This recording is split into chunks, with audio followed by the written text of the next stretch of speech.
Tired of fighting the system and never actually seeing the money come in? If you want to break out of scarcity and understand how prosperity really works, you clicked on the right video. I'm going to walk you through 5 mental principles to attract wealth faster, tapping into your natural right to abundance through laws that most people have never even heard of. I used to think it was all about physical effort until I realized the block wasn't in my work. It was in my own mental frequency. And it's the 5th principle that truly opens up the divine flow of provision, and almost nobody teaches how to apply it the right way. Stick with me. But before we get into those principles, let me ask you 2 quick things. Subscribe to the channel. We publish 3 times a week on manifestation and financial mindset, always with a logical breakdown, no guru nonsense. And hit the like button. It helps this content reach more people who, just like you, are still trying to figure out why money never seems to flow their way. Let's get into it. Let me ask you something straight. Have you ever stopped to add up how much of your life you've spent trying to get ahead financially? Courses, books, content, strategies, hustle. And even after all that, something still feels off, like you're doing everything right and the results just aren't showing up the way they should. I've been there. And what I realized after a long time searching for answers is that most people are playing the wrong game. We were taught that prosperity is the result of effort, that if you work harder, stay more dedicated, save more money, it'll eventually show up. And look, effort matters. But effort alone doesn't explain why some people work just as hard as you, or even less, and live in a completely different reality. It's not luck, it's not IQ, it's not even who you know. It's the mental frequency the person is operating from. And I know that might sound abstract right now, but by the end of this video, you're going to understand the actual mechanism behind it in a way that makes logical sense, not just spiritual sense. The world has changed, access to information has changed, and people who keep running on the old autopilot, effort without alignment, are going to stay stuck no matter how hard they grind. The difference between people who move forward and people who stay in place isn't what they do. It's what they believe at the deepest level about what's actually possible for them. And that's exactly why I put together these 5 principles, starting with the one almost nobody ever questions.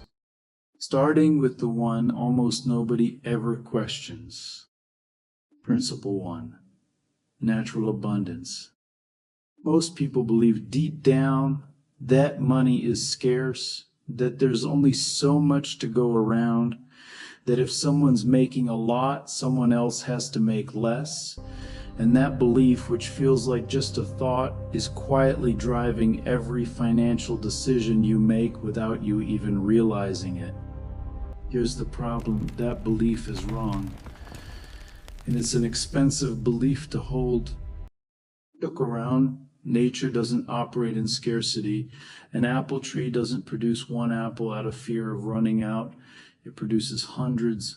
The ocean doesn't ration water. The scarcity we feel isn't a law of reality. It's a program, and programs can be rewritten. I remember a time when I'd look at any opportunity and immediately think, that's not for me. Not because I analyzed it and decided to pass. It was automatic. My internal system had already made the decision before my rational mind even kicked in. And that's how people spend years working inside an invisible ceiling their own mind built. This principle alone won't fix everything, and I want to be honest about that. But without it, the other 4 won't work. Because there's no point layering strategy on top of a belief that's quietly sabotaging everything underneath. Principle 2. The law of flow. Money needs to move. As simple as that. The river analogy is real. Still water creates stagnation. Moving water creates power. And most people, I did this for a long time, block the flow out of fear. They hold on, pull back, freeze up, and the money disappears anyway, just without anything coming back in return. Flow isn't about spending without thinking. It's about circulating with intention, investing, contributing, creating real value in exchange. When you move money with awareness, you keep the cycle alive. The catch here is that flow without direction becomes waste. It's not enough to just circulate. There has to be intention behind the movement. That distinction matters. These first two principles open the door, but the next two go to a different layer where the real blocks tend to hide and where most people never actually get. Now we're getting into a layer that very few people can actually see in themselves. Principle 3. The law of distance. There's something that separates most people from wealth, and it's not a lack of opportunity. It's distance, but not physical distance. There are 3 types of distance that operate in silence, and it took me years to identify them in my own life. The first is emotional. It's the relationship you have with money at the feeling level. Fear of losing it, guilt around having it, resentment toward people who have more. I carried all of that without even knowing it. And as long as you're carrying that emotional weight, any financial strategy you try is working against an invisible current. The second is intellectual. These are the beliefs that feel like facts. Rich people are dishonest. Money doesn't bring happiness. That's not for people like me. Those phrases didn't come from you. They came from the environment that shaped you. And they're running in the background every single time an opportunity shows up. The third is physical. The people around you, the environments you spend time in, your daily habits, all of that calibrates your standard of what's normal. And if your normal is scarcity, your mind will work to maintain that balance. This principle is uncomfortable because it requires honesty. You can't blame the system once you realize the distance is coming from inside you. Principle 4, the law of concentration. This is the one that surprised me the most once I really got it. What you focus on, you fix, not as a spiritual concept, as a real mental mechanism. The brain has a system called the reticular activating system that filters what you perceive based on what you've trained it to notice. That's it. Someone who wakes up thinking about debt sees threats in every opportunity. Someone who trains their focus toward possibility starts noticing exits that were always there, but were completely invisible before. I tested this in a concrete way when I stopped starting my day reviewing everything that was missing and started focusing on what I was building. The decisions I made started to shift, not because reality changed overnight, but because I started seeing parts of it I'd been filtering out. The limitation is that this doesn't replace action. Focus without movement is daydreaming, but action without focus is energy wasted in the wrong direction. These 2 principles already reach a level most people never get to. But what comes next is different from everything I've shown so far, and it's what ties all of them together in a way that genuinely changes everything. And look, before we get to the 5th principle, I need to pause here for a second, because what I've learned over time is that understanding these principles is one thing. Actually being able to apply them when your mind is still running an old pattern, that's a completely different story. Most people watch, it makes sense in the moment, and 2 weeks later they're in the exact same place, not because they're not smart enough, but because the mental pattern that blocks financial flow runs deeper than any video can reach on its own. That's why I started recommending The Forbidden Secret to people who want to go beyond free content. It's a resource that goes directly after the blocks we don't even know we have, the subconscious patterns that sabotage every attempt to change before it even gets started. I went through that process myself, and the difference wasn't understanding more. It was unblocking what was stopping what I already knew from actually working. If that resonates with you, the link is in the description. Check it out, see if the timing feels right. Now, the fifth principle, this is the one that connects everything I've shown you so far, and it's the one most people never associate with money. All right, here we go. And fair warning, when I tell you what this principle is, part of you is going to want to dismiss it. You're going to think that has nothing to do with money. I thought the same thing, and that exact thought is what kept me stuck longer than I needed to be. The fifth principle is love and compassion.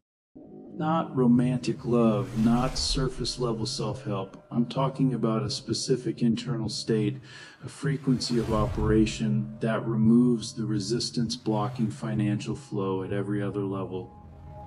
Here's what the first four principles all have in common. They work on the surface while this internal state stays unchanged. You can understand that abundance is natural, but if deep down you feel unworthy of it, you won't access it. You can activate flow, but if you're operating from guilt or resentment, the flow is going to leak out somewhere else. You can adjust your focus, but if the emotional foundation is fear, focus is going to distort everything. This is where everything shifts. When I understood this, I saw what I'd been doing wrong. I was applying technique on top of resistance. It was like trying to accelerate with the parking brakes still on. What this principle does in practice is release that brake, not the hatred of money, which most people deny having, but the quiet guilt of wanting more, the fear disguised as humility, the resentment toward people who have more than you. Those emotions create real, measurable resistance at the level of every decision you make every single day. People who operate from this frequency, aligned with purpose, free from guilt, free from resentment, don't make money in spite of being that way. They make money because of it, because every decision they make comes from a state of clarity, not scarcity. This is the principle that ties all the others together. Without it, you're building on sand.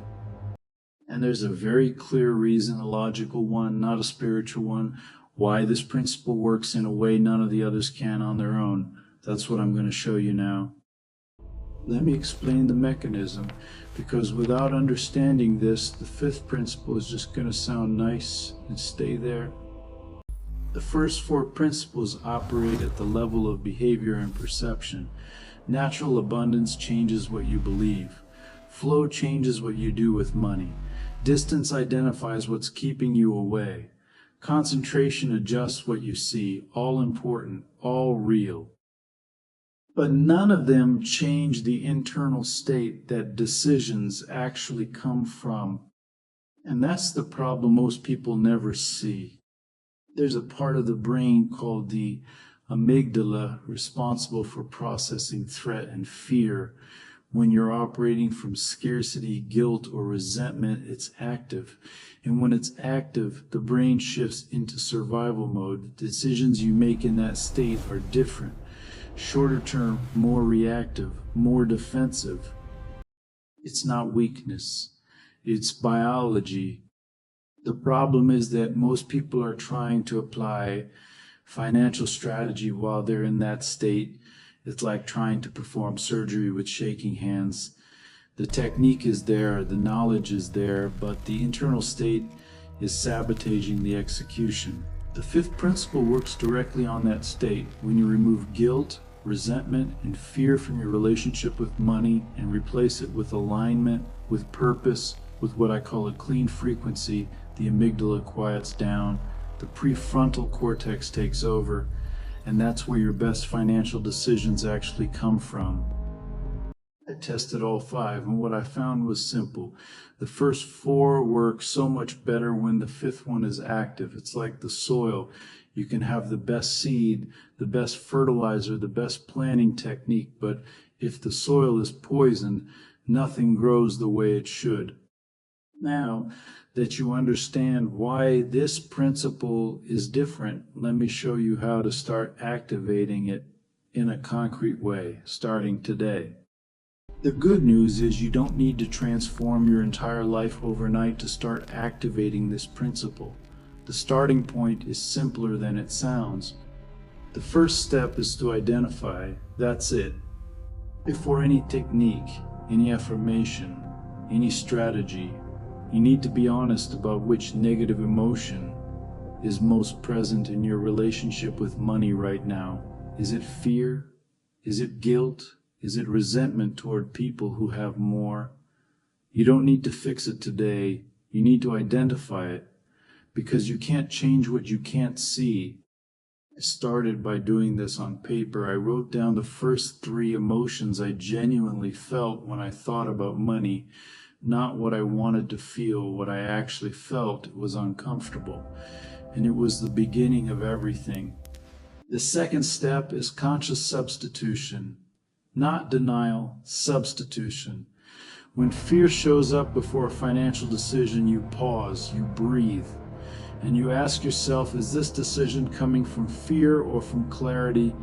Just that question starts to shift the internal state your decision is coming from. The most common mistake here is wanting to skip this step and jump straight to technique.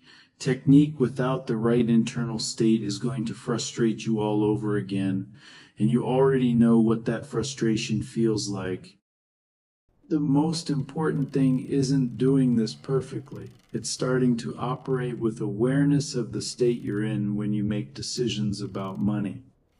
Because in the end, it's not how much you know about manifestation that changes your reality. It's the internal state you're acting from. Look, if you made it this far, you're already leaving this video different than when you came in. You now understand that scarcity isn't a law of reality. It's a program that money needs to circulate, not be held hostage by fear. That what you focus on determines what you see. That there are invisible distances quietly sabotaging every strategy. And that the internal state you act from matters more than any technique you'll ever learn. That's already more than most people will figure out this year. But let me be straight with you. This video opens the door. The forbidden secret takes you inside the room. That's the difference. Here you understood the principles. There you're going to work through the specific blocks that keep those principles from working in your life, the deeper layers that no YouTube video can reach on its own. The people who've gone through it and messaged me didn't say they learned more. They said they finally understood why what they already knew wasn't working. That's the level of shift I want for you. The link is in the description and pinned in the comments. Go take a look. Now tell me in the comments, which of the 5 principles I covered today do you feel is most absent in your life right now? Abundance, flow, distance, concentration, or the internal state? I read every comment, and a lot of what I bring to this channel comes directly from those answers. If you know someone who consumes manifestation content but stays stuck with no results, send them this video. Sometimes a different perspective lands at exactly the right moment and changes everything. We publish 3 times a week here on manifestation, mindset, and money, always with logic, no fluff. Subscribe so you don't miss it. Good night, manifestors. I'll see you in the next one.